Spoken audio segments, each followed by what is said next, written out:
नमस्कार साथियों, बेस्ट ज्ञान चैनल पर मैं बीरम सिंह आप सभी का स्वागत करता हूं। आज के इस वीडियो में हम देखेंगे 7 से 13 दिसंबर 2020 के रोजगार और निर्माण पेपर के माध्यम से सप्ताह भर का तमाम राष्ट्रीय, अंतर्राष्ट्रीय, खेल, व्यापार और राजनीति से जुड़ा करंट अफेयर्स, सरकारी योजनाओं की जानकारी और सरकारी नौकरियों की जानकारी। वीडियो में दी गई जानकारी आपको उपयोगी लगे तो प्लीज़ लाइक ज़रूर कर दीजिएगा। मध्य प्रदेश में पहली से लेकर 8वीं तक की कक्षाएं 31 मार्च तक बंद रहेगी। 1 अप्रैल से शुरू होगा नया शैक्षणिक सत्र। कक्षा पहली से 8वीं तक प्रोजेक्ट वर्क के आधार पर मूल्यांकन किया जाएगा। कक्षा 10वीं एवं 12वीं की बोर्ड परीक्षाएं ली जाएगी और इनकी कक्षाएं शीघ्र ही शुरू होगी। कक्षा 9वीं और 11वीं के विद्यार्थियों को सप्ताह में 1 या 2 दिन स्कूल बुलवाया जाएगा। मुख्यमंत्री शिवराज सिंह चौहान ने भोपाल स्थित मंत्रालय में स्कूल शिक्षा विभाग की समीक्षा बैठक में ये बातें कही। उन्होंने कहा कि स्कूल शिक्षा के क्षेत्र में रेडिकल परिवर्तन लाना है। ज्ञान कौशल के साथ ही नैतिक शिक्षा भी बच्चों को दी जाए। श्री चौहान ने कहा कि प्रदेश में स्कूली विद्यार्थियों को दिए जाने वाले गणवेश स्व सहायता समूह तैयार करेंगे तथा उसके लिए कपड़ा भी वे ही खरीदेंगे। उच्च गुणवत्ता वाले 10,000 स्कूलों के लिए विस्तृत कार्ययोजना बनाने के निर्देश सीएम ने दिए। एक परिसर एक शाला योजना। बैठक में बताया गया कि प्रदेश में एक परिसर एक शाला योजना के अंतर्गत एक ही परिसर में चलने वाले शासकीय विद्यालयों का एकीकरण किया गया है। इससे स्कूलों का संचालन एवं शैक्षणिक व्यवस्थाएं बेहतर हुई है। अतिथि शिक्षक जहां पर अच्छा पढ़ा रहे हैं उन्हें अगले वर्ष भी उसी विद्यालय में रखे जाने के निर्देश दिए गए। प्रतिवर्ष मानदेय वृद्धि का भी प्रावधान किया जाएगा। शिक्षा की गुणवत्ता पर विशेष ध्यान दिया जाना चाहिए। सुविचारित स्थानांतरण नीति बनाने के भी निर्देश दिए गए। मुख्यमंत्री के द्वारा 1500 शासकीय विद्यालयों में निजी स्कूलों की तर्ज पर KG1 एवं KG2 की कक्षाएं भी शुरू होगी। आत्मनिर्भर मध्य प्रदेश। प्रधानमंत्री श्री मोदी से मुख्यमंत्री ने मुलाकात की। लगभग सवा घंटे चली इस बैठक में मुख्यमंत्री ने केंद्र द्वारा हाल ही में विभिन्न मदों में जारी की गई राशि के लिए प्रधानमंत्री का धन्यवाद किया।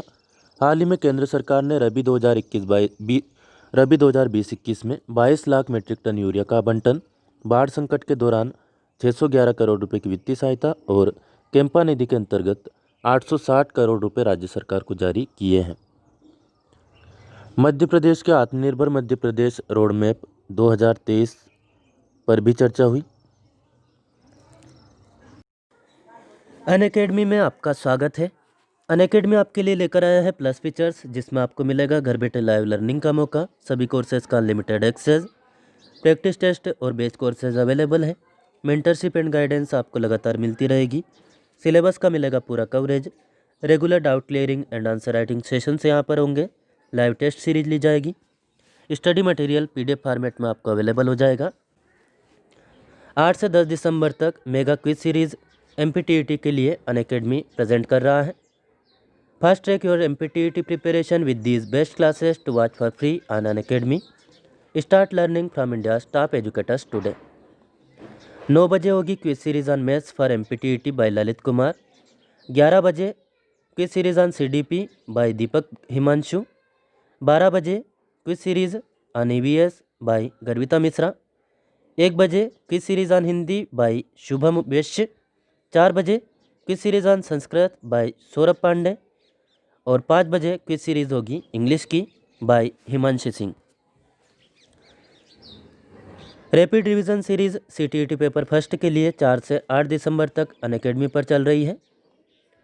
Rapid revision class on EVS 10 बजे, संस्कृत 1 बजे, हिंदी 2 बजे, मैथ्स 7 बजे, इंग्लिश 8 बजे और CDP का जो रैपिड रिवीजन क्लास है वह होगी शाम को 12 बजे। अलग अलग फैकल्टी के द्वारा अलग अलग क्लास ली जाएगी। Unacademy presents TET T20 daily test from top educators. This series will have daily practice test on CDP, English, Hindi, Sanskrit, Mathematics, Science, EVS, Social Science for the upcoming TET exams. The test paper would be available in English and Hindi. The analysis for the daily current affair test will be done by top educators. 1 दिसंबर से लेकर 31 दिसंबर तक शाम 6 बजे regular यह test series चलनी है, जिसमें आप आज ही एनरोल कर सकते हैं एकदम फ्री में। लिंक आपको डिस्क्रिप्शन में मिल जाएगी। अनअकैडमी TET प्लस सब्सक्रिप्शन का मंथली चार्ज है 1200 रुपये। 3 महीने का सब्सक्रिप्शन आपको पड़ता है 3,000 रुपये में, यानी कि 1,000 रुपये महीना। 6 महीने का सब्सक्रिप्शन आपको पड़ेगा 800 रुपये महीना, 4800 रुपये 6 महीने के लिए। 12 महीने का सब्सक्रिप्शन आपको पड़ेगा 500 रुपये महीना, 6,000 रुपये 1 साल के लिए। वही 24 महीने का सब्सक्रिप्शन आपको पड़ेगा मात्र 300 रुपये महीना, 7200 रुपये 2 साल के लिए। India's best educators for all subjects, all batches, 1 subscription. इसके अलावा कोई भी प्लस सब्सक्रिप्शन लेने से पहले कोड यूज़ करें बेस्ट ज्ञान, BESTGYAN। इससे आपको मिलेगा 10% का डिस्काउंट अलग से। विदेश अध्ययन योजना, इस वर्ष पिछड़ा वर्ग के 35 विद्यार्थियों को इस योजना के अंतर्गत छात्रवृत्ति मंजूर हुई है। यह योजना पिछड़ा वर्ग एवं अल्पसंख्यक कल्याण विभाग द्वारा चलाई जा रही है। इस वर्ष पिछड़ा वर्ग के 50 प्रतिभाशाली विद्यार्थियों का चयन किया गया है। असेट मैनेजमेंट सिस्टम, खराब होने से पहले ही करवाए सड़कों की मरम्मत। मध्य प्रदेश में सड़कों के अच्छे संधारण के लिए असेट मैनेजमेंट सिस्टम लागू किया जाएगा। नर्मदा एक्सप्रेसवे प्रदेश की समृद्धि का रास्ता खोले। अमरकंटक से अलीराजपुर तक बन रहा है नर्मदा एक्सप्रेसवे, 948 किलोमीटर इसकी लंबाई होगी और इसका जो है अलाइनमेंट का निर्धारण भी पूर्ण हो गया है तथा प्री फिजिबिलिटी रिपोर्ट के लिए कार्यादेश भी जारी कर दिए गए हैं। वहीं अटल प्रोग्रेस वे के लिए भी निविदा जारी कर दी गई है। अटल प्रोग्रेस वे कहाँ से कहाँ तक रहेगा? श्योपुर, मुरैना, भिंड जिलों के 149 गाँव की 3063 हेक्टेयर भूमि इसके अंतर्गत आनी है। यहाँ पर क्या होगा? औद्योगिक विकास भी किया जाएगा। 25 मार्गों पर उपयोगकर्ता शुल्क, प्रदेश के 25 मार्गों पर टोल लगाने की कार्रवाई की जा रही है, जिससे विभाग को 210 करोड़ रुपए की वार्षिक आय होगी। प्रदेश के 200 मार्गों का आधुनिक पद्धति से यातायात सर्वेक्षण किया जा रहा है, जिससे उन्हें उच्च गुणवत्तायुक्त बनाया जा सके। प्रदेश के सभी टोल प्लाजा को स्वचालित यानी कि फास्ट टैग आधारित किया जाएगा। मुख्यमंत्री ने निर्देश दिए कि शासकीय भवनों की निरंतर मरम्मत एवं संधारण होना चाहिए। प्रत्येक 2 वर्ष में पुताई की जाए। आवासीय भवनों का भी नियमित रूप से संधारण हो। मंडियों और समर्थन मूल्य व्यवस्था को बंद करने वाली बातों को मुख्यमंत्री शिवराज सिंह चौहान ने भ्रामक और असत्य बताया। प्रदेश में 50 वर्षों से 1-2 एकड़ कृषि भूमि पर काबिज परिवारों को पट्टे भी दी जाएंगे। ये बातें मुख्यमंत्री श्री शिवराज सिंह चौहान ने सीहोर जिले के नसरुल्लागंज में 5 लाख किसानों के खातों में मुख्यमंत्री किसान कल्याण योजना की 100 करोड़ रुपए की राशि सिंगल क्लिक से ट्रांसफ़र करने के बाद कही है। आपको बता दें, इस योजना से 78 लाख से ज़्यादा किसानों को मध्य प्रदेश में फ़ायदा मिलना है, जिसमें से अभी तक 10 से 15% लोगों को फ़ायदा मिल पाया है। इसलिए आप भी चिंतित न हो यदि आपके खाते में राशि ना पहुंची हो, क्योंकि 100 में से 10-15 लोगों के खाते में अभी राशि पहुंची है और बाकी के खाते में आना बाकी है। जब अगली बार मुख्यमंत्री डालेंगे, तुरंत ही आपको इसी चैनल पर जानकारी न्यूज़ के माध्यम से दे दी जाएगी। मुख्यमंत्री ने कहा कि उनकी सरकार किसानों की सरकार है और पिछले 8 माह में ही विभिन्न योजनाओं की 25,000 करोड़ रुपए से ज़्यादा सहायता राशि किसानों के खाते में डाली गई है।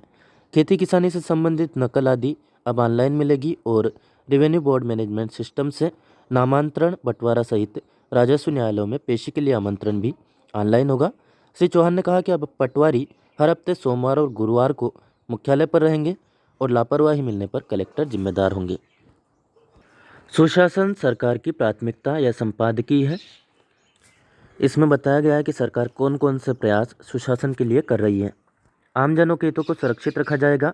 राज्य सरकार सीएम हेल्पलाइन और समाधान ऑनलाइन को पुनः प्रभावी ढंग से शुरू कर रही है। इससे जनता को सरकार के और करीब लाया जाएगा। देश की संसद ने किसानों के सर्वांगीण हित के लिए 3 कानून बनाए हैं। मध्य प्रदेश सरकार ने भी इन कानूनों का समर्थन किया है और किसानों के साथ हमेशा खड़ी है। ये बात मुख्यमंत्री ने प्रदेश की जनता के नाम अपने संदेश में कही। मुख्यमंत्री ने कहा कि गरीब व्यक्ति का कल्याण हमारा लक्ष्य है। राज्य में किसी भी गरीब को परेशान नहीं होने दिया जाएगा। सरकार ने जो कहा वह जमीन पर कर दिखाया। प्रदेश में चौतरफा माफिया, तस्कर, गुंडा बदमाशों के विरुद्ध कार्रवाई चल रही है। कहां पर कितनी कार्रवाई की गई, इस बारे में भी जानकारी दी गई। इसी तरह प्रदेश में मिलावटखोरों को सबक सिखाने के लिए मिलावट से मुक्ति अभियान शुरू किया गया है। मुख्यमंत्री ने कहा कि किसान प्रदेश की आत्मा है। किसानों की चिंता करना मैंने अपना पहला कर्तव्य माना है। किसानों को किसी भी प्रकार की दिक्कत नहीं होने दी जाएगी। प्रधानमंत्री श्री मोदी ने देश की संसद में किसानों के लिए और कृषि की उन्नति के लिए 3 कानून बनाए हैं, जो पूरी तरह से किसानों के हित में है। किसान को अपनी फसल बेचने की पूरी स्वतंत्रता मिलेगी, चाहे वह फसल मंडी में बेचे या मंडी के बाहर बेचे। उसे घर बैठे फसल के अच्छे दाम मिलेंगे। किसान को एक के बजाय अनेक विकल्प मिलेंगे। किसान को बोने के समय ही फसल की अच्छी कीमत मिल सकती है। विपरीत स्थितियों में किसान किसी भी कॉन्ट्रैक्टर से बाहर भी आ सकता है। समर्थन मूल्य पर फसल की खरीदी की व्यवस्था लगातार जारी रहेगी। मंडियां चालू रहेगी। हम पूरी ताकत से किसानों का हित साधने वाले इन कानूनों के समर्थन में खड़े हैं। मुख्यमंत्री ने कहा कि राज्य सरकार ने अनेक कदम किसान हित में उठाए हैं। गेहूं के समर्थन मूल्य पर खरीदी की गई है। इस समय धान, बाजरा और ज्वार का समर्थन मूल्य पर उपार्जन किया जाएगा। सरकार की बड़ी कमी समर्थन मूल्य में यह रही कि मक्का की खरीदी इस बार सरकार ने नहीं की है, जबकि मक्का की फसल में एक तो बड़ा नुकसान हुआ है और दूसरी इसकी कीमत भी समर्थन मूल्य से काफ़ी कम मिल रही है। मक्का का समर्थन मूल्य 1850 रुपये सरकार ने घोषित किया है, लेकिन बाजार में मात्र 1200-1300 रुपये ही मक्का बिक रही है।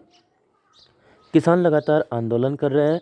मैं भी किसानों की इस बात का निश्चित तौर पर समर्थन करता हूं कि किसानों को न्यूनतम समर्थन मूल्य की गारंटी मिलनी चाहिए, और न केवल मिलनी चाहिए बल्कि कानून में इस बात का प्रावधान होना चाहिए कि उसकी जो फसल है वह इससे कम कीमत पर नहीं खरीदी जाएगी। बाकी कानूनों में संशोधन करके ऐसा किया जा सकता है। कानूनों को रद्द करने की ज़रूरत नहीं है। भोपाल, इंदौर, ग्वालियर, जबलपुर, रतलाम, धार और विदिशा जिलों में अधिक सतर्कता बरतने और ध्यान देने की जरूरत है। कोविड संक्रमण के मामले में मुख्यमंत्री ने कहा कि खुशी की बात यह है कि जल्दी ही वैक्सीन आने की संभावना बढ़ गई है, लेकिन जब तक वैक्सीन ना आ जाए तब तक किसी प्रकार की ढिलाई ना बरतें। ब्रह्मांड को जाने सेशन में यहाँ पर पृथ्वी और पृथ्वी के अंतर्गत जैवमंडल के बारे में बताया गया है। आप वीडियो को रोक करके या फिर पॉज करके इसे पढ़ सकते हैं। 1 दिसंबर को कौन सा दिवस मनाया जाता है? याद रखिएगा, विश्व एड्स दिवस। परीक्षाओं में प्रश्न बन सकता है कि विश्व एड्स दिवस कब मनाया जाता है, तो 1 दिसंबर को। और HIV का फुल फॉर्म क्या होता है? Human immuno deficiency virus. इसको एड्स का फुल फॉर्म क्या होता है? Acquired immuno deficiency syndrome. ये फुल फॉर्म याद रखने हैं। यूनिसेफ की एक रिपोर्ट के अनुसार अब तक विश्व में लगभग 3,61,00,000 लोग एड्स के शिकार हो चुके हैं। एड्स नियंत्रण अभियान को विषयनिष्ठ बनाती है थीम। विश्व एड्स दिवस पर प्रतिवर्ष जो एक थीम तय की जाती है उसका लक्ष्य होता है एड्स नियंत्रण की दिशा को विषयनिष्ठ बनाना। जैसे इस वर्ष संयुक्त राष्ट्र की पहल पर विषय रखा गया है HIV एड्स महामारी को समाप्त करना, लचीला और प्रभाव। Means HIV AIDS epidemic resilience and impact. तो ये थीम भी कई बार परीक्षा में पूछ ली जाती है, याद रखिएगा। भारत सरकार और विश्व बैंक ने वर्ष 2013 में राष्ट्रीय एड्स नियंत्रण कार्यक्रम NACP 4 के लिए $255 मिलियन के एक ऋण समझौते पर भी हस्ताक्षर किए हैं। भारत सरकार की ओर से वित्त मंत्रालय में आर्थिक मामलों के विभाग के संयुक्त सचिव निलय मितस तथा विश्व बैंक की ओर से कंट्री डायरेक्टर ओनोरुल ने नई दिल्ली में 18 जून 2013 को इसमें हस्ताक्षर किए थे। अब हम देखेंगे पिछले सप्ताह का तमाम घटनाक्रम सिलसिलेवार डेट वाइज। 28 नवंबर, भारत में हर साल स्पुतनिक वी के बनेंगे 10 करोड़ टीके। याद रखिए, स्पुतनिक वी वैक्सीन है रूस की। रूस के प्रत्यक्ष निवेश कोष विभाग ने यह जानकारी दी है कि भारत में 10 करोड़ टीके हर साल स्पुतनिक वी के बनेंगे। इस वैक्सीन के उत्पादन के लिए भारत की दवा निर्माता कंपनी हेट्रो ड्रग्स के साथ समझौता किया गया है। यह कंपनी अगले साल की शुरुआत से उत्पादन शुरू करेगी। भारत में यह दूसरी ऐसी वैक्सीन है जिसकी इतनी बड़ी संख्या में उत्पादन का समझौता हुआ है। उल्लेखनीय है कि भारत में स्पुतनिक वी का तीसरे चरण में ट्रायल चल रहा है। यह ट्रायल डॉक्टर रेड्डीज लेबोरेटरीज कर रही है। स्पुतनिक वी विश्व की पहली कोरोना वैक्सीन है। तो यह भी करंट अफेयर्स का बहुत ही महत्वपूर्ण क्वेश्चन है। विश्व की पहली कोरोना वैक्सीन कौन सी है? Sputnik V. और किस देश की है? रूस की। केंद्रीय सड़क परिवहन मंत्रालय वाहनों के मालिकाना हक स्थानांतरण की प्रक्रिया को सरल बनाने के लिए केंद्रीय मोटर व्हीकल नियम 1989 में बदलाव करने जा रहा है। मंत्रालय ने इस संबंध में एक ड्राफ्ट नोटिफिकेशन जारी किया है। नए बदलाव के तहत वाहन के रजिस्ट्रेशन सर्टिफिकेट में वाहन मालिक को वारिस नियुक्त करने की सुविधा मिलेगी। हालांकि वारिस का नाम बाद में ऑनलाइन भी जोड़ा जा सकेगा। इसके अलावा केंद्रीय सड़क परिवहन मंत्रालय ने दोपहिया वाहन सवार के लिए हेलमेट आदेश 2020 को भी मंजूरी प्रदान की है। तुर्की की एक अदालत ने जुलाई 2016 में एक तख्तापलट के विफल प्रयास में शामिल आरोपियों को सजा सुनाई है।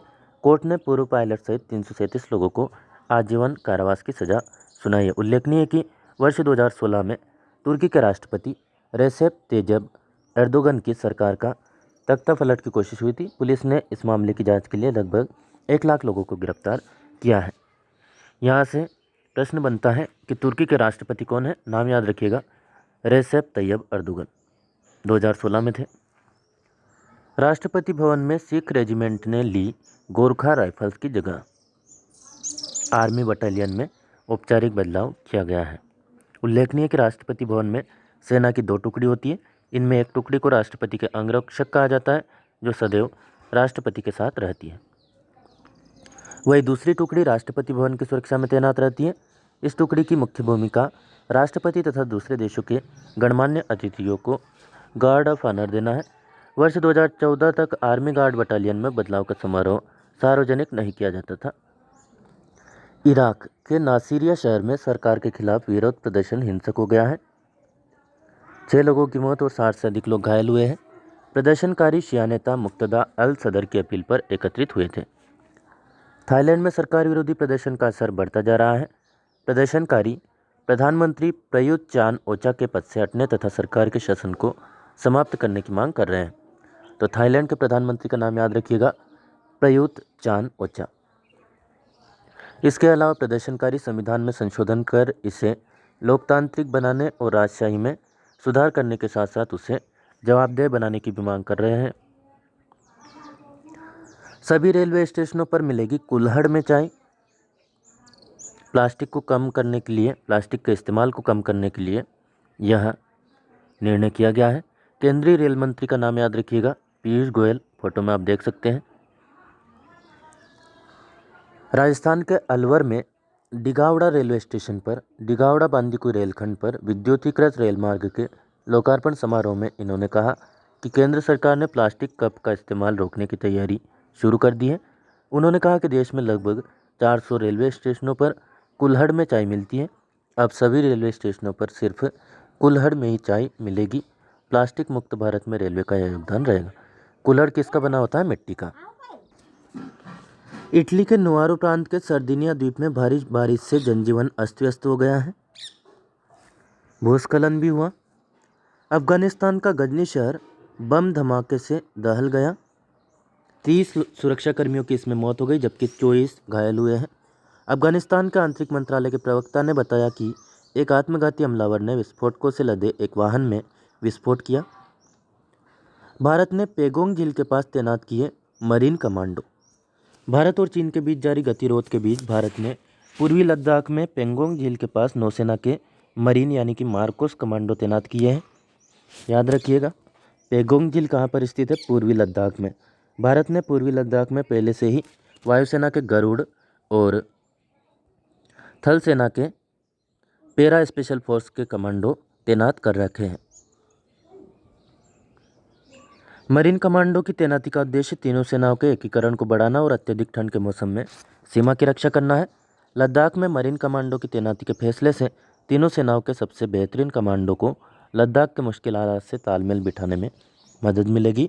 इस तैनाती से मरीन कमांडो को बेहद सर्द मौसम में ऑपरेशन को अंजाम देने का अनुभव मिल सकेगा।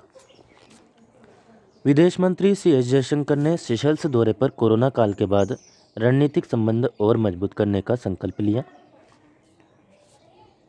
विदेश मंत्रालय द्वारा जारी एक प्रेस विज्ञप्ति के अनुसार श्री जयशंकर ने दोनों देशों के बीच रणनीतिक साझेदारी को बढ़ाने के संकल्प को दोहराया है।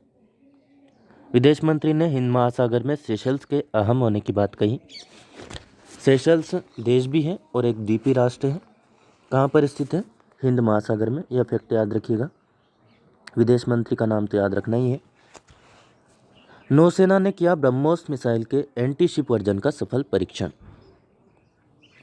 इस मिसाइल का परीक्षण अंडमान और निकोबार द्वीप समूह से किया गया है।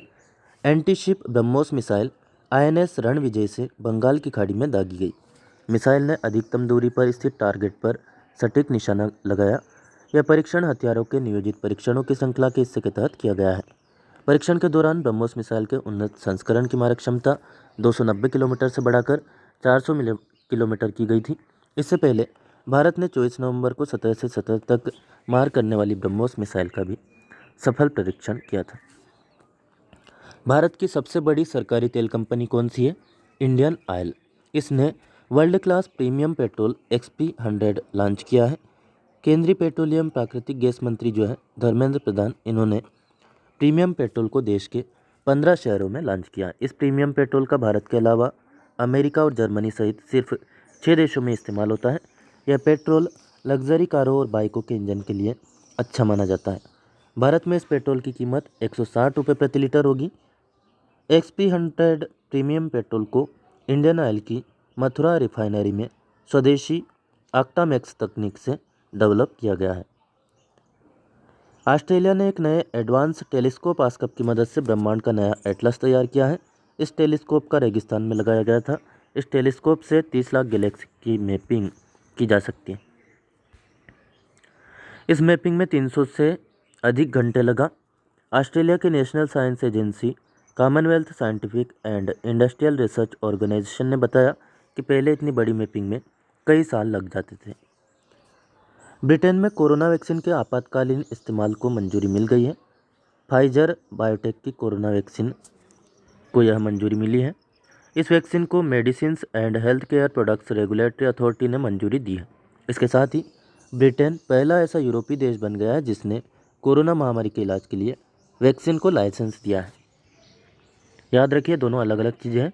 पहली वैक्सीन कौन सी है? रूस की स्पुतनिक वी, और पहली वैक्सीन जिसको लाइसेंस दिया गया यूरोप की है, जो कि बनाई गई है फाइजर के द्वारा, फाइजर बायोटेक। MHR का कहना है कि फाइजर की वैक्सीन कोरोना पीड़ितों को दिए जाने के लिए सुरक्षित है। फाइजर की कोरोना वैक्सीन अपने आखिरी ट्रायल में 95% असरदार साबित हुई है। ब्रिटेन ने इस वैक्सीन की 4 करोड़ खुराकों का ऑर्डर दिया है। आयकर विभाग ने मौजूदा वित्तीय वर्ष में 1 अप्रैल 2020 से 1 दिसंबर 2020 तक 59,68,000 से अधिक करदाताओं को 1,40,210 करोड़ रुपए का रिफंड जारी किया है। उल्लेखनीय है कि केंद्रीय वित्त मंत्री श्रीमती निर्मला सीतारमण द्वारा आत्मनिर्भर भारत योजना की घोषणा के बाद से आयकर विभाग ने रिफंड की प्रक्रिया तेज की है। केंद्रीय माध्यमिक शिक्षा बोर्ड CBSE ने बोर्ड परीक्षाओं को लेकर बड़ा बयान जारी किया है। CBSE ने कहा कि वर्ष 2021 में आयोजित होने वाली बोर्ड परीक्षाएं ऑनलाइन की जगह लिखित रूप से आयोजित होगी। CBSE ने कहा कि बोर्ड परीक्षाओं में कोरोना के सभी प्रोटोकॉल का पालन किया जाएगा। हालांकि CBSE ने यह नहीं बताया कि परीक्षाएं आयोजित कब होगी। केंद्रीय कर्मचारियों के लिए आयुष डे केयर थेरेपी केंद्रों को मिली मंजूरी। केंद्रीय स्वास्थ्य एवं परिवार कल्याण मंत्रालय ने केंद्रीय कर्मचारियों एवं पेंशन भोगियों के लिए आयुर्वेद, योग एवं प्राकृतिक चिकित्सा प्रणालियों के तहत डे केयर थेरेपी केंद्र सुविधा के प्रस्ताव को मंजूरी प्रदान की है। केंद्र सरकार स्वास्थ्य योजना CGHS के तहत आयुर्वेद, योग एवं प्राकृतिक यानी एलोपैथी दवा के पैनल में सूचीबद्ध किया जाएगा। मंत्रालय द्वारा जारी एक बयान में कहा गया है कि यह कदम जनता के बीच दवाओं की आयुष प्रणाली की बढ़ती लोकप्रियता को ध्यान में रखते हुए CGHS लाभार्थियों के लिए उठाया गया है। डे केयर थेरेपी केंद्रों की प्रारंभिक सूची को 1 साल के लिए दिल्ली और NCR में प्रायोगिक आधार पर शुरू किया जाएगा और बाद में अन्य स्थानों के लिए विचार होगा। केंद्र सरकार ने घरेलू विमानों की क्षमता को 80% कर दिया है। केंद्रीय विमानन मंत्री है हमारे श्री हरदीप सिंह पुरी। इन्होंने कहा कि विमानन कंपनियां अपनी प्री कोविड कैपेसिटी के मुकाबले 80% क्षमता के साथ उड़ान भर सकेगी।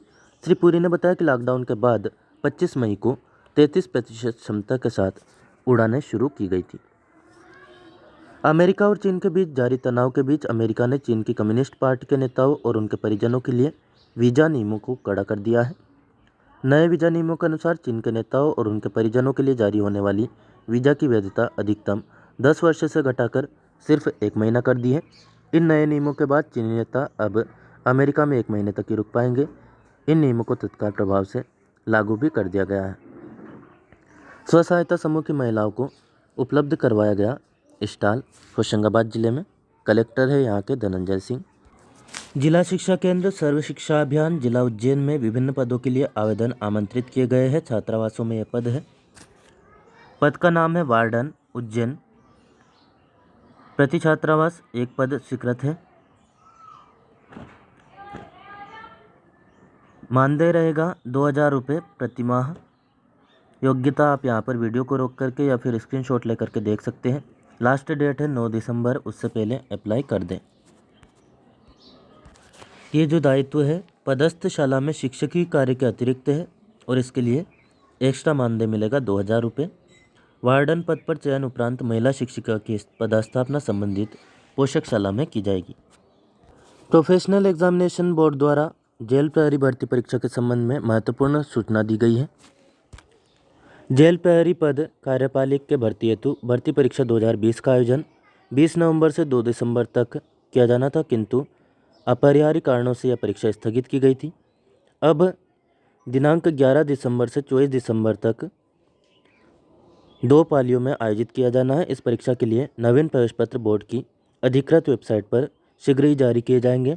तो ध्यान दें, जो जेल प्रहरी की परीक्षा स्थगित की गई थी उसकी तारीखों की घोषणा हो गई है। 11 दिसंबर से 24 दिसंबर तक यह परीक्षा चलनी है। कार्यालय कलेक्टर महिला बाल विकास विभाग जिला दमोह में वन स्टॉप सेंटर सखी में मानव संसाधन प्राप्त किए जाने के लिए अनुरोध प्रस्ताव हेतु विज्ञप्ति जारी की गई है। आउटसोर्स के आधार पर सेवाओं को उपलब्ध कराने के लिए अनुरोध प्रस्ताव यानी कि RFP यानी कि रिक्वेस्ट फॉर प्रपोजल आमंत्रित किए गए हैं। 15 दिसंबर को शाम 5:30 बजे तक जिला कार्यालय में RFP जमा किए जा सकते हैं। मुख्यमंत्री शिवराज सिंह चौहान ने सीहोर जिले के शाहगंज में किसानों से सीधा संवाद किया। किसानों को सिंचाई के लिए 10 घंटे निर्बाध बिजली देने के निर्देश उन्होंने दिए। यह सप्लाई सप्ताह की पालियों में की जाएगी। एक सप्ताह दिन में तो अगले सप्ताह रात में 10 घंटे बिजली दी जाएगी। स्वच्छता, सुंदरता, विकास और सुशासन का मॉडल बने भोपाल। मुख्यमंत्री शिवराज सिंह चौहान भोपाल में विकास और कानूनी व्यवस्था पर आयोजित एक बैठक को संबोधित कर रहे थे, उसमें उन्होंने यह बात कही है।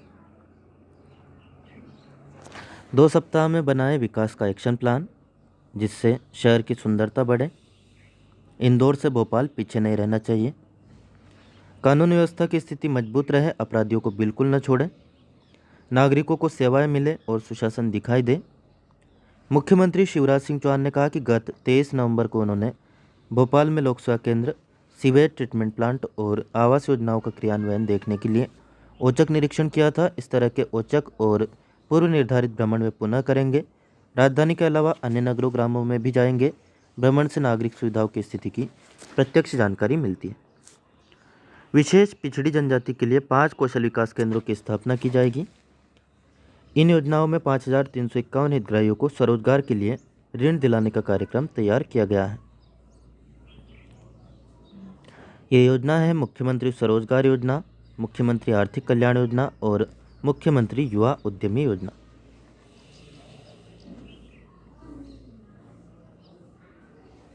प्रदेश की विशेष पिछड़ी जनजाति बेगा, भारिया और सहरिया, इसके युवाओं में कंप्यूटर कौशल विकसित करने के लिए 5 कौशल विकास केंद्रों की स्थापना की जाएगी। कहाँ पर?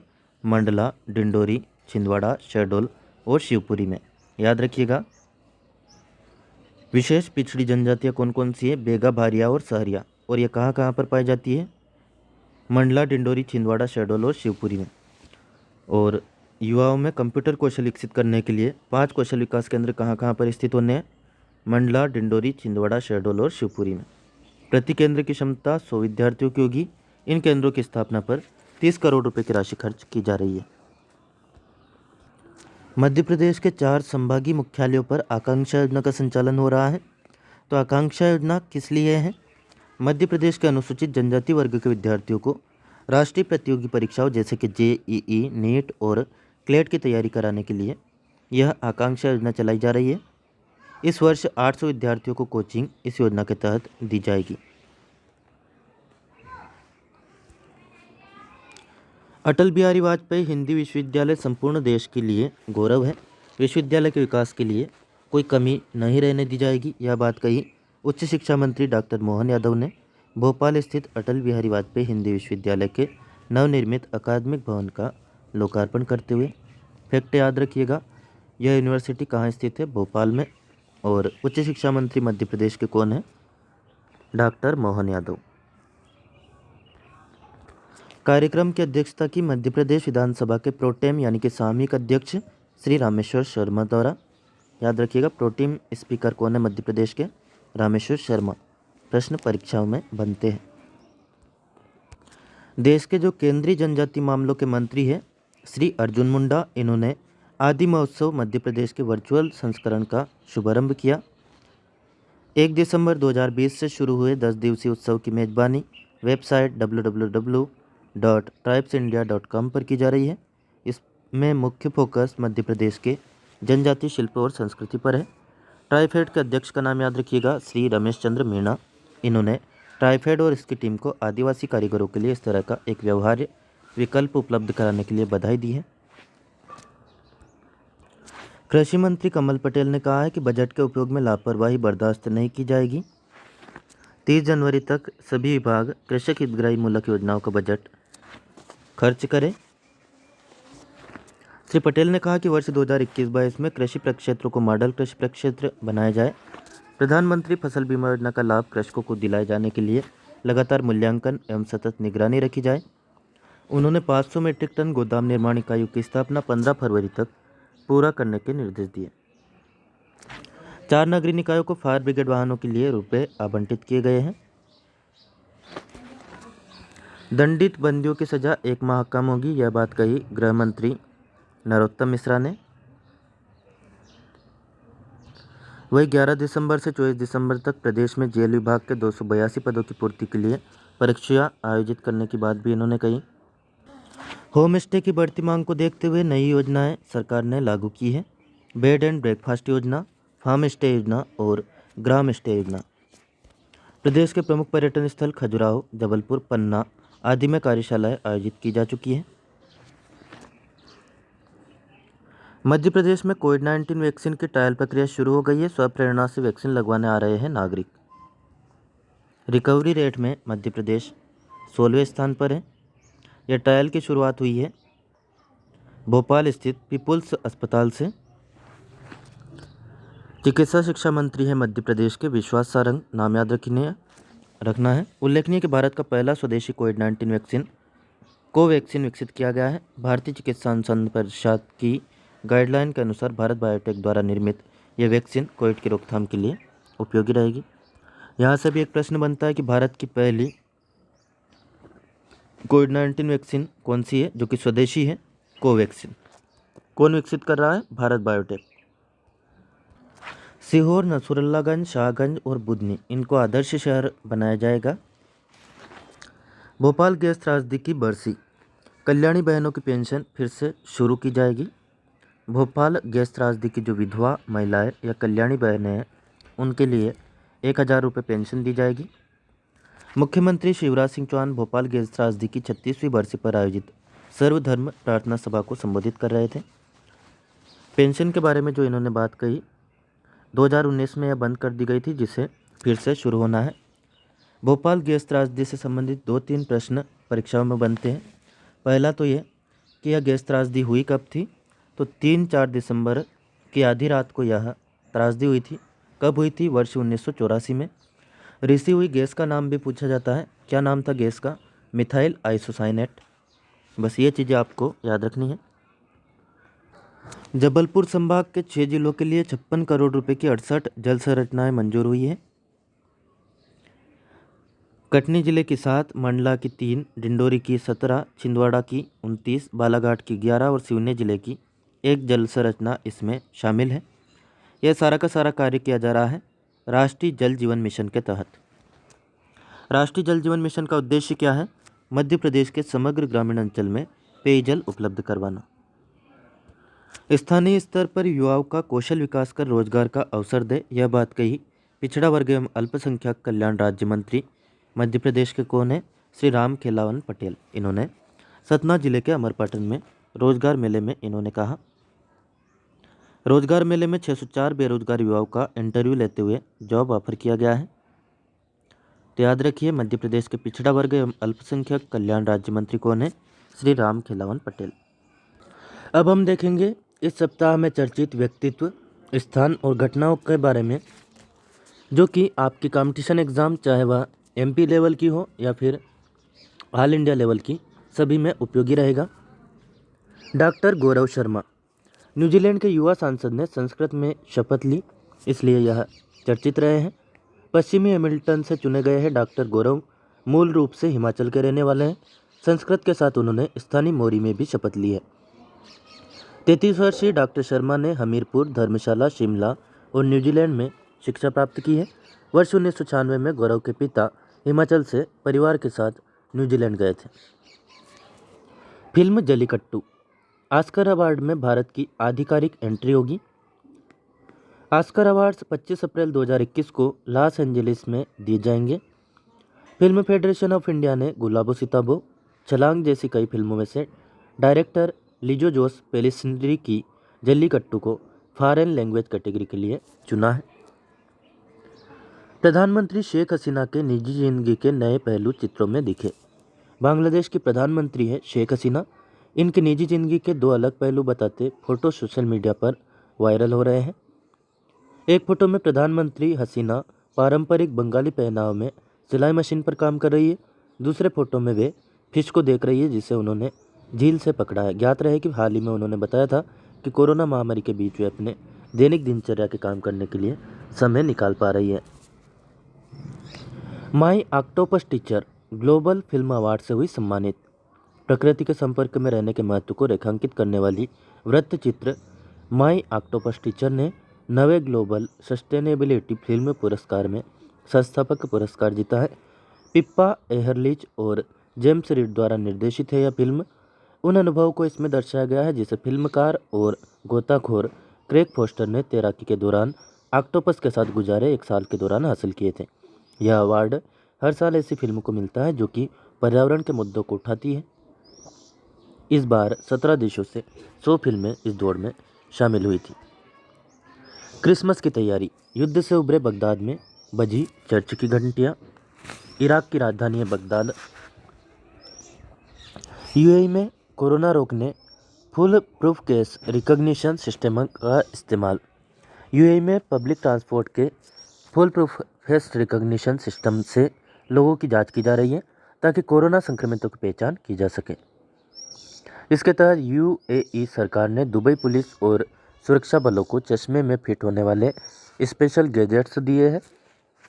इनमें खास तकनीक का इस्तेमाल किया गया है। इस तकनीक से किसी भी व्यक्ति को देखकर उसके तापमान का पता चल जाता है। काइली मोर गिलबर्ट ईरान की जेल में बंद ऑस्ट्रेलिया की शिक्षाविद है। काइली मोर गिलबर्ट जेल से रिहा हो गई है। ईरान ने जासूसी के आरोप में इनको गिरफ्तार किया था। रिहाई ऑस्ट्रेलिया के राजनयिक प्रयासों और ऑस्ट्रेलिया में रोके गए ईरान के 3 नागरिकों को छोड़े जाने के बदले में की गई है। मूर गिलबर्ट ऑस्ट्रेलिया के मेलबर्न यूनिवर्सिटी में पश्चिमी एशिया अध्ययन विभाग में लेक्चरार है। उन्हें तेहरान एयरपोर्ट से उस समय गिरफ्तार किया गया था जब वह शिक्षा संबंधी एक कॉन्फ्रेंस में भाग लेकर ऑस्ट्रेलिया लौट रही थी। रोबोट से कोरोना जांच। मास्क न पहनने पर चेतावनी मिस्र में शुरू हुई है। मिस्र में ऐसा रोबोट तैयार किया गया है जो कोरोना की जांच कर सकता है। यह मास्क नहीं पहनने वालों को चेतावनी भी देता है। कोविड टेस्ट के अलावा यह इकोकार्डियोग्राम यानी ईसीजी, ब्लड टेस्ट और एक्सरे भी करता है। जांच के परिणाम रोबोट के सीने पर लगी स्क्रीन पर भी देख सकते हैं। इसे उत्तरी काहिरा के एक निजी अस्पताल में तैनात किया गया है। मिस्र की राजधानी है काहिरा। इसका नाम सीरा-3 है। इसे महमूद अल कोमी ने बनाया है। ट्री लाइटिंग सेरेमनी के लिए 11 टन वजनी 75 फीट ऊंचा क्रिसमस ट्री मैनहट्टन पहुंचा। अमेरिका के मैनहट्टन स्थित रॉकफेलर सेंटर में हुए ट्री लाइटिंग सेरेमनी के लिए क्रिसमस ट्री पहुंचाया गया। यह 11 टन वजनी और 75 फीट ऊंचा है। इसे आर्लैंडो से लाया गया है। इसमें 50,000 एलईडी लाइट्स और 3 स्वारोवस्की क्रिस्टल स्टर से सजाया गया। तिरुवल्लोर ने कहा है, ईर्ष्या, लोभ, क्रोध एवं कठोर वचन, इन चारों से सदा बचते रहना ही वस्तुतः धर्म है। आर्सीओ ऑब्जर्वेटरी में अंतरिक्ष में नज़र रखने वाला दुनिया का सबसे बड़ा एंटीना टूटा। अंतरिक्ष से धरती की ओर आने वाले खतरों की जानकारी देने वाला दुनिया का सबसे बड़ा एंटीना टूट गया है। इससे दुनिया के लगभग 250 वैज्ञानिक अंतरिक्ष पर नज़र रखते हैं। वैज्ञानिकों को चिंता है कि अब धरती की तरफ अंतरिक्ष से आने वाले खतरों की जानकारी कौन देगा। यह एंटीना प्यूर्टो के आर्सीओ ऑब्जर्वेटरी में लगा है। इसका गोलाकार व्यास 1007 फीट का है। इसमें 40,000 एल्यूमिनियम के पैनल्स लगे हैं। सद्दाम अल किलानी। मिस्र के स्कूबा डाइवर ने नया रिकॉर्ड बनाया। मिस्र के स्कूबा डाइवर सद्दाम अल किलानी ने नया विश्व रिकॉर्ड बनाने के लिए 145 घंटे से अधिक समय बिताया पानी के अंदर। इससे पहले 2016 में चेम कराबे ने पानी में 142 घंटे 42 मिनट और 42 सेकंड यानी लगभग 6 दिन बिताकर सबसे लंबे समय तक साल्ट वाटर स्कूबा डाइव पुरुष का रिकॉर्ड बनाया था। सद्दाम के मुताबिक उन्होंने डोहान कोस्ट के लाल सागर में 6 दिन पानी के अंदर बिताकर यह कारनामा किया। दुनिया का सबसे बड़ा पार्क दक्षिण अफ्रीका में बनेगा। नाम होगा कंजर्वेशन पार्क। दुनिया का सबसे बड़ा कंजर्वेशन पार्क दक्षिण अफ्रीका के दूसरे बड़े प्रांत क्वाजुलू नटल में बनेगा। इसमें दुनिया भर के जानवरों की हर प्रजाति संरक्षित की जाएगी। पार्क निर्माण में 5 बिलियन पाउंड यानी करीब 50,000 करोड़ रुपए खर्च होंगे, जो क्राउड फंडिंग से जुटाए जाएंगे। जानकारी के अनुसार ब्रिटिश एंटरप्रेन्योर रिचर्ड प्रिंसलो कर्सन ने इस प्रोजेक्ट की घोषणा की है। 100 वर्ग किलोमीटर यानी कि 24,710 एकड़ में बनने वाला यह पार्क जुरासिक वर्ल्ड पार्क की स्टाइल पर होगा। आदित्य चौधरी राष्ट्रमंडल निबंध प्रतियोगिता में बने विजेता। सिंगापुर में रहने वाले भारतीय मूल के 14 वर्षीय छात्र आदित्य चौधरी ब्रिटेन की महारानी द्वारा आयोजित राष्ट्रमंडल निबंध प्रतियोगिता 2020 में वरिष्ठ वर्ग में विजेता बन गए हैं। यह दुनिया की सबसे पुरानी स्कूली लेखन प्रतियोगिता है। रॉयल कॉमनवेल्थ सोसाइटी द्वारा आयोजित इस प्रतियोगिता में आदित्य चौधरी को उनके voices from the blue world शीर्षक वाले निबंध के लिए विजेता घोषित किया गया। रघुनाथ चंदोरकर 100वां जन्मदिन मनाने वाले तीसरे क्रिकेटर बन गए हैं। रघुनाथ चंदोरकर 100वां जन्मदिन इन्होंने हाल ही में मनाया। जन्मदिन का शतक पूरा करने वाले चंदोरकर तीसरे भारतीय क्रिकेटर हैं। चंदोरकर ने 7 प्रथम श्रेणी में मैच खेले थे, जिन्होंने 1993 से 93-94 होना चाहिए 46, 47, 50, 51 में क्रम से महाराष्ट्र और बॉम्बे का प्रतिनिधित्व किया था। इससे पहले प्रोफेसर डी.वी. देवधर और बसंत राय जी ने भी 100वां जन्मदिन मनाया था। स्मृति शेष वे लोग जो हमारे बीच नहीं रहे। तरुण गोगोई कौन थे? असम के पूर्व मुख्यमंत्री। 86 वर्ष की उम्र में इनका निधन हो गया। असम सरकार ने 3 दिन के राजकीय शोक की घोषणा इनके सम्मान में की थी। डॉक्टर अजय लोढ़ा ये कौन थे? अमेरिका में प्रख्यात भारतवंशी थे। चिकित्सक डॉक्टर अजय लोढ़ा का कोरोना संक्रमण के बाद निधन हो गया। भारतीय समुदाय में प्रतिष्ठित doctor Lodha American association of physician of Indian origin के अध्यक्ष रह चुके हैं। टीसीएस के संस्थापक थे एफसी कोहली, इनका भी निधन हो गया। इनको भारतीय सॉफ्टवेयर उद्योग का पितामह भी कहा जाता था। टीसीएस के पहले सीईओ भी थे फकीर चंद कोहली, 96 साल के थे। 2002 में उन्हें पद्म भूषण से सम्मानित किया गया था। सादिक अल महदी सूडान के पूर्व प्रधानमंत्री का 84 वर्ष की उम्र में निधन हो गया। सूडान की मीडिया के अनुसार नवंबर की शुरुआत में वे कोरोनाग्रस्त हो गए थे। 1966-67 और फिर 86 से 89 तक सूडान के प्रधानमंत्री रहे थे। महात्मा गांधी के प्रपौत्र सतीश धुपेलिया का दक्षिण अफ्रीका में कोरोना की चपेट में आने से 66 वर्ष की अवस्था में निधन हो गया। वे पिछले 1 माह से अस्पताल में भर्ती थे। उन्हें निमोनिया हो गया था। निमोनिया के इलाज के लिए उन्हें भर्ती कराया गया था। शासकीय सेवकों के लिए विशेष नगद पैकेज योजना घोषित। राज्य शासन ने प्रदेश के कर्मचारियों के लिए 4,000 रुपये तक की विशेष नकद पैकेज योजना घोषित की है। योजना के अंतर्गत 12,000 रुपये तक की सामग्री अथवा सेवाएं बाजार से खरीदने पर प्रथम एवं द्वितीय श्रेणी के अधिकारियों को 4,000 रुपये, तृतीय श्रेणी के कर्मचारियों को 3,000 रुपये और चतुर्थ श्रेणी के कर्मचारियों को 2,000 रुपये विशेष नगद पैकेज मिलेगा। यह योजना 31 मार्च 2021 तक लागू रहेगी। मुख्यमंत्री श्री शिवराज सिंह चौहान ने कर्मचारियों को सीधा लाभ पहुंचाने के लिए आर्थिक गतिविधियों को सक्रिय करने और कोविड-19 के आपदा के परिदृश्य में उपभोक्ता खपत को बढ़ाए जाने के उद्देश्य से यह योजना लागू की है। योजना का लाभ लेने के लिए सामग्री क्रय अथवा सेवा पंजीकृत जीएसटी वेंडर या सेवा प्रदाता से 12% या अधिक जीएसटी अंतर्गत आने वाली सामग्री या सेवाएं क्रय करना होगी। इनका भुगतान डिजिटल होना आवश्यक है। अधिकारी कर्मचारियों को योजना में प्रतिपूर्ति के लिए अपने विभाग के कार्यालय प्रमुख को आवेदन देना होगा 30 अप्रैल 2021 तक। राज्य शासन द्वारा सतत शासकीय सेवकों के हित में निर्णय लिए गए हैं।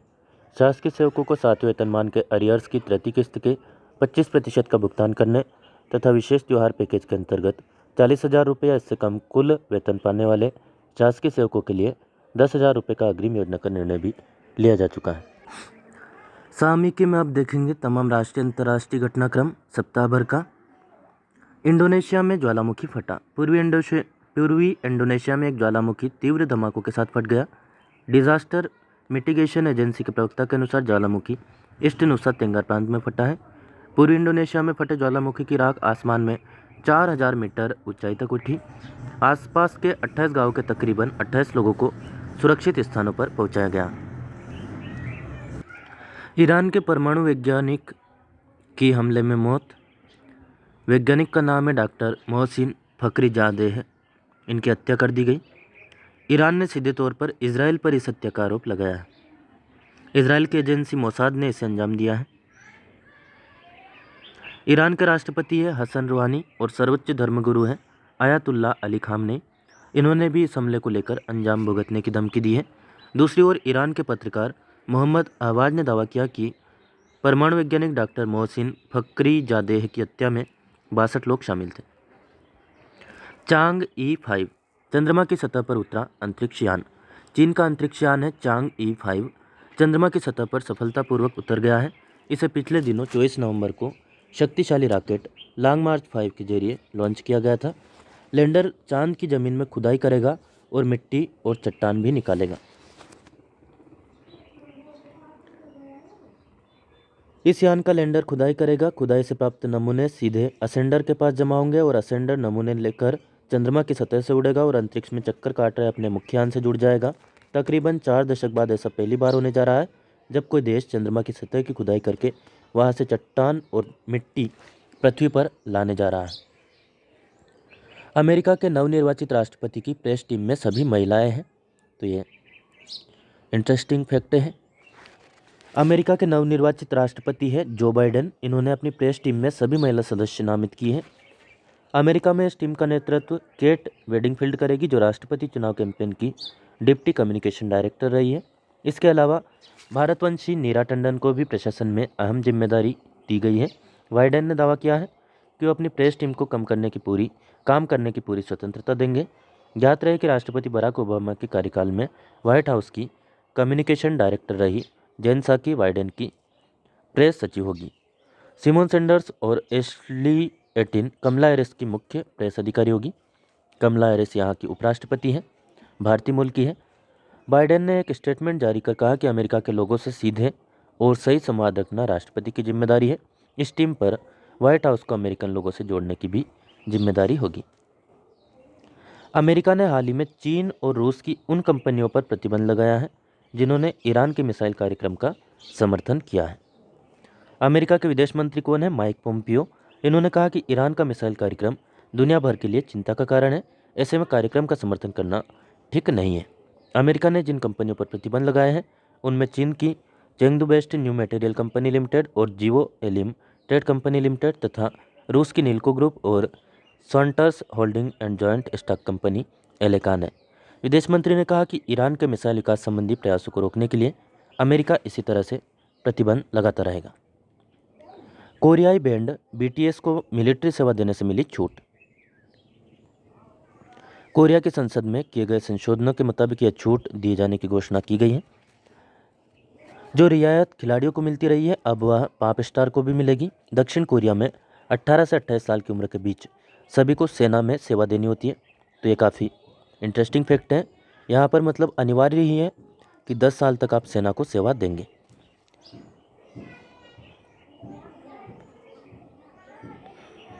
ज्ञात रहे कि BTS बैंड का पूरा नाम बैंगटन सोन्योनडेन है जिसका मतलब होता है bullet proof boy scouts. Band का पहला एल्बम 2013 में जैसे आया वैसे ही वह पूरी दुनिया में लोकप्रिय हो गया। कुछ दिनों पहले डायनामाइट सॉन्ग के लिए BTS को पहली बार ग्रैमी अवार्ड का नॉमिनेशन मिला है। इसने बिलबोर्ड सिंगल्स 100 चार्ट में जगह बनाई है। कोविड-19 टीकाकरण रणनीति के संबंध में सर्वदलीय बैठक हाल ही में आयोजित हुई। इसमें प्रधानमंत्री ने कहा कि सुरक्षित और सस्ते टीके के विकास के लिए दुनिया भारत की तरफ देख रही है। भारत कोविड-19 टीकाकरण के लिए तैयार है। 3 स्वदेशी टीकों समेत कुल 8 संभावित टीके भारत में परीक्षण के अलग अलग चरण में हैं। प्रधानमंत्री ने हाल ही में कोविड-19 वैक्सीन निर्माण के 3 केंद्रों अहमदाबाद, पुणे और हैदराबाद के दौरे में हुए अनुभव साझा किए। उन्होंने कहा कि जैसे ही वैज्ञानिक इस टीके को स्वीकृति देते हैं, वैसे ही भारत में टीकाकरण अभियान शुरू कर दिया जाएगा। केंद्र सरकार राज्य सरकारों के साथ मिलकर ऐसे समूहों की पहचान कर रही है जिन्हें प्राथमिकता के आधार पर टीके लगाए जाएंगे, जिसमें स्वास्थ्यकर्मी, अग्रिम पंक्ति के कर्मचारी तथा अधिक जोखिम वाले आम जनता जैसे कि वृद्ध और बीमारियों से पीड़ित लोग शामिल हैं। टीकाकरण की व्यवस्था को प्रभावी करने के प्रयास के क्रम में स्वास्थ्यकर्मियों और अग्रिम पंक्ति के कर्मचारियों के आंकड़े, टीकों के संग्रहण के लिए ठंडे बक्सों की व्यवस्था, सिरिंज और नेडिल की खरीद की तैयारी अगले चरण में है। टीकाकरण अभियान के लिए राष्ट्रीय विशेषज्ञ समूह का गठन भी किया गया है। भारत ने महामारी के खिलाफ संघर्ष में अदम्य इच्छा शक्ति दिखाई, यह बात भी प्रधानमंत्री ने कही। भारत ने वैज्ञानिक कार्यप्रणाली अपनाई जिससे भारत में कोविड-19 से संबंधित परीक्षण को तेज किया जा सका। इससे न सिर्फ पॉजिटिविटी रेट में कमी आई बल्कि कोविड-19 से हो रही मृत्यु दर में भी कमी दर्ज की गई। उन्होंने सभी दलों के नेताओं का आह्वान किया कि देश के नागरिकों को अधिक जागरूक बनाएं और किसी भी तरह की संभावित अफवाह से उन्हें बचाएं। विश्व मलेरिया रिपोर्ट 2020। भारत ने मलेरिया के मामलों को कम करने में प्रभावी सफलता हासिल की। WHO द्वारा जारी विश्व मलेरिया रिपोर्ट 2020 के अनुसार भारत ने मलेरिया के मामलों में कमी लाने के काम में प्रभावी प्रगति की है। यह रिपोर्ट गणितीय अनुमानों के आधार पर दुनिया भर में मलेरिया के अनुमानित मामलों के बारे में आंकड़े जारी करती है। रिपोर्ट के अनुसार भारत इस बीमारी से प्रभावित वह अकेला देश है जहां 2018 के मुकाबले 2019 में इस बीमारी के मामलों में 17.6% की कमी दर्ज की गई है। भारत का एनुअल पैरासिटिक इंसिडेंस API 2017 के मुकाबले 2018 में 17.6% था और 2019 में 18 के मुकाबले 18.4 पर आ गया। भारत ने वर्ष 2012 से API को 1 से भी कम पर बरकरार रखा है। भारत ने मलेरिया के क्षेत्रवार मामलों में सबसे बड़ी गिरावट लाने में भी योगदान दिया है। यह 20 मिलियन से घटकर करीब 6 मिलियन पर आ गई है। साल 2000 से 2019 के बीच मलेरिया के मामलों में 71.8% की गिरावट और मौत के मामलों में 73.9% की गिरावट आई है। देश में मलेरिया उन्मूलन प्रयास 2015 में शुरू हुए थे और 2016 में स्वास्थ्य एवं परिवार कल्याण मंत्रालय के national framework for malaria elimination की शुरुआत के बाद इनमें तेजी आई। स्वास्थ्य मंत्रालय ने जुलाई 2017 में मलेरिया उन्मूलन के लिए एक राष्ट्रीय रणनीतिक योजना 2017 से 22 की शुरुआत की, जिसमें अगले 5 साल के लिए रणनीति तैयार की गई। रूस ने किया हाइपरसोनिक मिसाइल का सफल परीक्षण। रूस ने दुनिया की सबसे तेज उड़ने वाली हाइपरसोनिक एंटी-शिप मिसाइल जिरकान का परीक्षण किया है। मिसाइल का नाम इम्पोर्टेंट है, जिरकान। रूस के रक्षा मंत्रालय के अनुसार इस मिसाइल का परीक्षण बेरेंट सागर में किया गया। यह इस मिसाइल का दूसरा परीक्षण था जो सफल रहा। इस परीक्षण के दौरान मिसाइल ने 8 मैक यानी कि 9,888 किलोमीटर प्रति घंटा से ज़्यादा की स्पीड हासिल की। मिसाइल ने 450 किलोमीटर दूर स्थित अपने लक्ष्य को सटीकता से भेदा। अंत में नज़र डालेंगे इस सप्ताह के खेल घटनाक्रम पर और फिर इस वीडियो को समाप्त करेंगे। हैमिल्टन ने जीती बहरीन ग्रां प्री रेस। विश्व के दिग्गज फार्मूला 1 रेसर लुइस हैमिल्टन ने बहरीन ग्रां प्री फार्मूला 1 रेस अपने नाम की है। चैंपियंस लीग के इतिहास की पहली महिला रेफरी बनेगी फ्रेपोर्ट। फ्रांस की स्टेफनी फ्रेपोर्ट चैंपियंस लीग के इतिहास की पहली महिला रेफरी होगी। फ्रेपोर्ट चैंपियंस लीग में यूवेंट्स और डायनामो कीव के बीच खेले जाने वाले मुकाबले में रेफरी की भूमिका निभाएगी। कोरोना के कारण प्रीमियर बैडमिंटन लीग स्थगित कर दी गई है 1 वर्ष के लिए। यह टूर्नामेंट दिसंबर माह में दिल्ली, मुंबई और पुणे में आयोजित होना था। मार्टिन बने न्यूजीलैंड क्रिकेट के चेयरमैन। पूर्व cricketer Martin Snedden New Zealand cricket के नए चेयरमैन चुने गए हैं। स्नेडन ग्रेग वार्कले का स्थान लेंगे। वार्कले ने हाल ही में अंतर्राष्ट्रीय क्रिकेट परिषद ICC के अध्यक्ष बनने के बाद न्यूजीलैंड क्रिकेट के चेयरमैन पद में इस्तीफा दिया था। ICC के अध्यक्ष कौन है? ग्रेग वार्कले। इनका नाम भी याद रखना है। और कहाँ के रहने वाले हैं? न्यूजीलैंड के। टाइसन और जोन्स का मुकाबला हुआ ड्रा। अमेरिका के दिग्गज मुक्केबाज हैं माइक टाइसन और रॉय जोन्स। इनके बीच प्रदर्शनी मुकाबला ड्रा रहा। दोनों दिग्गज मुकाबले के बीच 2-2 मिनट के 8 राउंड खेले गए। जजों ने मुकाबले को 76-76 से ड्रा करार दिया।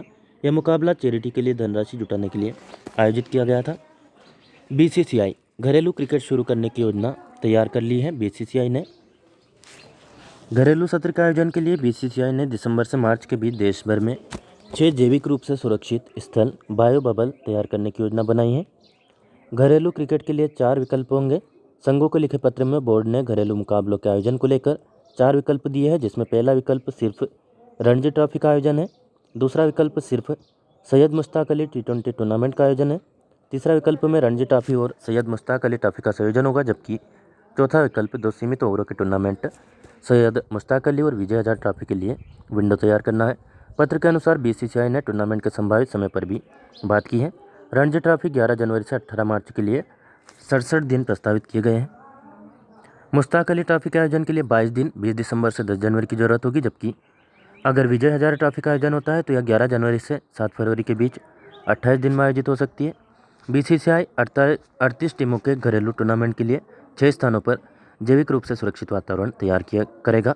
पत्र में कहा गया है कि 38 टीमों को 5 एलिट समूह और 1 प्लेट समूह में बांटा जाएगा।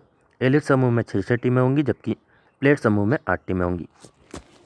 बायो बबल में 3 आयोजन स्थल होंगे और मैचों का डिजिटल प्रसारण होगा। बोर्ड ने हाल ही में इंडियन प्रीमियर लीग का आयोजन यूएई में बायो बबल में किया था और बीसीसीआई अध्यक्ष ने कहा था कि अगस्त में घरेलू सत्र भी शुरू किया जा सकता है। सिडनी थंडर्स ने जीती महिला बिग बैश लीग। ऑस्ट्रेलिया में प्रतिष्ठित महिला बिग बैश लीग का खिताब सिडनी थंडर्स ने जीत लिया है। Senior national selling championship Madhya Pradesh water sports selling अकादमी ने जीते 3 स्वर्ण पदक। कोरोना काल के बाद पहली बार मुंबई में याटिंग एसोसिएशन ऑफ इंडिया द्वारा आयोजित YAI senior national selling championship 2020 में Madhya Pradesh water sports selling अकादमी की खिलाड़ी बेटियों ने शानदार प्रदर्शन करते हुए मध्य प्रदेश को 3 स्वर्ण और 2 रजत पदक दिलाए हैं। मध्य प्रदेश के खेल और युवा कल्याण मंत्री कौन है? श्रीमती यशोधरा राजे सिंधिया। मुंबई में 21 से 27 नवंबर 2020 तक आयोजित सीनियर नेशनल सेलिंग चैंपियनशिप के लेजर रेडियल इवेंट में शानदार प्रदर्शन करते हुए अकादमी की स्टार खिलाड़ी हर्षिता तोमर ने मध्य प्रदेश को स्वर्ण पदक दिलाया। प्रतियोगिता के 49 शेयर एफएक्स इवेंट में अकादमी की खिलाड़ी एकता यादव और रितिका दांगी की जोड़ी ने मध्य प्रदेश के लिए 1 स्वर्ण पदक अर्जित किया और शीतल वर्मा और वंशिका परिहार की जोड़ी ने रजत पदक अर्जित किया, जबकि 470 मिक्स्ड क्लास इवेंट में अकादमी की खिलाड़ी श्रद्धा वर्मा और मुरैना के खिलाड़ी रविंद्र शर्मा की जोड़ी ने 1 स्वर्ण पदक तथा उमा चौहान और अकादमी के पूर्व खिलाड़ी डिंडोरी के सोनव जाटव की जोड़ी ने मध्य प्रदेश को रजत पदक दिलाया। उमा चौहान राजगढ़ की रहने वाली हैं। कटकी एक छोटा सा गाँव है वहाँ की। उल्लेखनीय है कि सीनियर नेशनल सेलिंग चैंपियनशिप में Madhya Pradesh water sports academy की 7 खिलाड़ी बालिकाओं ने भागीदारी की और 7 ने ही शानदार प्रदर्शन करते हुए यह पदक अर्जित किए हैं। इंग्लैंड ने दक्षिण अफ्रीका का 2020 में किया क्लीन स्वीप। वनडे क्रिकेट की विश्व चैंपियन टीम है इंग्लैंड। इसका जलवा T20 क्रिकेट में भी दिख रहा है। इंग्लैंड ने दक्षिण अफ्रीका को उसके घर में 2020 सीरीज में 3-0 से क्लीन स्वीप कर दिया है। इंग्लैंड ने तीसरे 2020 मैच में दक्षिण अफ्रीका को एक तरफा अंदाज में 9 विकेट से हराया। न्यूजीलैंड ने 2-0 से जीती T20 सीरीज। न्यूजीलैंड और वेस्टइंडीज के बीच खेली गई 2020 सीरीज को न्यूजीलैंड ने 2-0 से अपने नाम कर लिया है। ईरान के शेलाल को 8 साल बाद मिला ओलंपिक स्वर्ण पदक। ईरान के भारोत्तोलक नवाब नासिर शेलाल को 8 साल बाद ओलंपिक स्वर्ण पदक मिला है। शेलाल ने वर्ष 2012 में लंदन ओलंपिक में भारोत्तोलन में 105 किलोग्राम भार वर्ग में रजत जीता था।